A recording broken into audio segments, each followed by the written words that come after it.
गुरुर्ब्रह्मा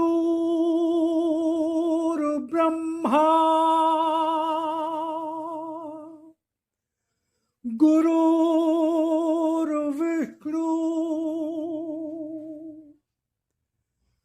गुरुर्देवो महेश्वरा गुरुर्साक्षात् परब्रह्म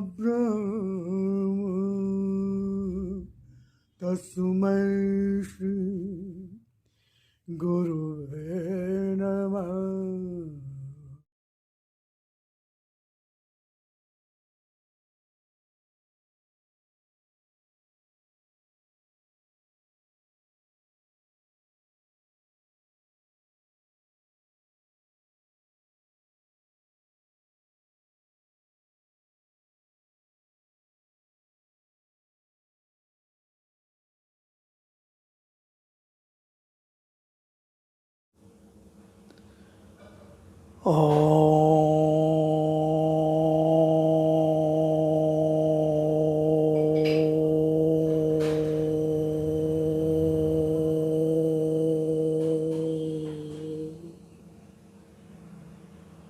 ॐ भूर्भुवः स्वः तत्सवितुर्वरेण्यं भर्गो देवस्य धीमहि धियो यो नः प्रचोदयात्। हे प्राण स्वरूप, दुख नाशक, सुख स्वरूप परमात्मा, मैं तेरे उस अनिर्वचनीय तेज का ध्यान करता हूँ जो आनंद देने वाला है। हे प्रभु, मेरी बुद्धि को, मेरे कर्मों को अपनी ओर ले चल। ओम ओम ओम। भगवान ने कहा, जन जन तक पहुँचो, जहाँ अंधकार है उस मन तक पहुँचो जहाँ मेरी पुकार है। इसी उद्देश्य की पूर्ति हेतु मैं इन वाणी की सामग्री को आपके समक्ष लाता रहा हूँ, लाता जा रहा हूँ, लाता रहूँगा। तो शुरू में मैं भगवान की वाणी का परिचय देता हूँ, जिसमें 2 से 3 मिनट लगते हैं। उसके पश्चात भगवान की वाणी का प्रारंभ होता है। अगर आप बहुत व्यस्त हैं, समय नहीं है, तो मैं समय दे देता हूँ कि कहाँ से भगवान की वाणी का प्रारंभ होगा। तो समय का अभाव होने पर आप वहाँ से उसको सुन सकते हैं, अन्यथा मेरा तो निवेदन आग्रह होगा कि आप उसको पूरा ही सुने। ओम ओम ओम राम।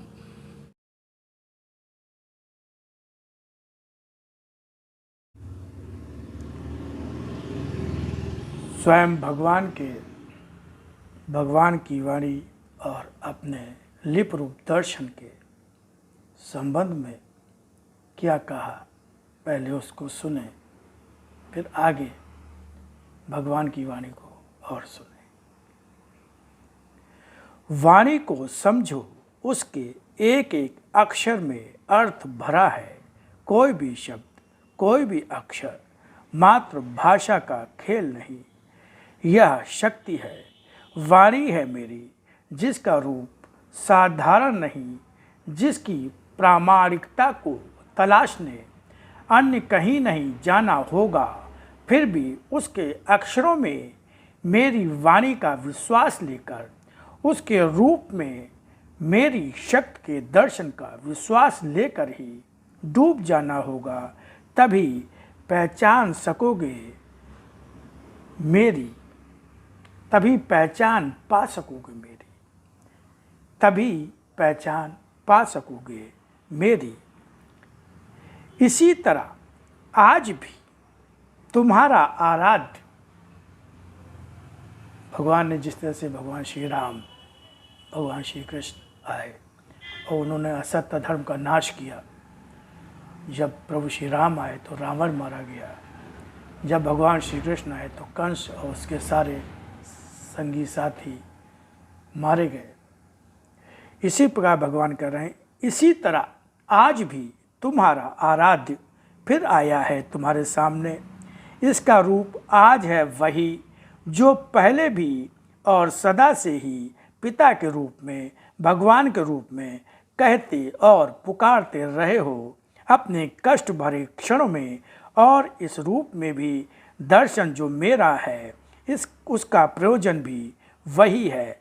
लिप रूप में मेरी शक्ति का यह दर्शन किस तरह सारे युग का असत्य और धर्म समेटकर सत्य और धर्म का प्रतिष्ठापन करता स्वयं ही देखना। तो ये भगवान ने अपने जिस रूप में वाणी आई उसको भगवान ने अपना लिप रूप दर्शन कहा, और फिर उसी का हिंदी अनुवाद उसको भगवान ने अपना भगवान की वाणी कहा गया, जो भगवान ने उसको अपना शत रूप दर्शन कहा। अब आगे सुनिए भगवान की वाणी बहुत ध्यान से।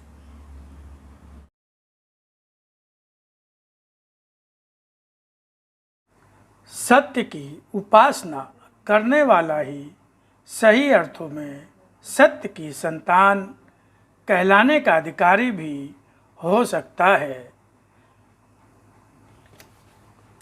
मेरी आराधना में अर्पित फूलों जैसा कोमल और वातावरण को अपनी सुगंध से भर देने वाला विश्वास ही मैंने स्वीकार किया है। यहाँ तुम्हें उस मार्ग पर ले आया हूँ जहाँ तक पहुँचकर तुम मुझसे और भी निकट आ चुके हो। आज की आवश्यकता है तुम्हें अपना विश्वास बचा कर रखने की, क्योंकि अभी तुम संसार के हाथों से दूर नहीं हो पाए हो। जब तक उनकी पहुँच है वे कब तुम्हारे विश्वास को तोड़ डालने की चेष्टा करें तुम्हें नहीं मालूम, मगर मेरी दृष्टि में वे सभी तत्व आज और अभी भी हैं जो आक्रामक भी हो सकते हैं। उन्हें नष्ट करना मेरा अपना कार्य होगा, किंतु स्वयं के साथ उन कांटों को भी बनाए रखो जो उन विरोधी हाथों को लहूलुहान करके लौटा सकें।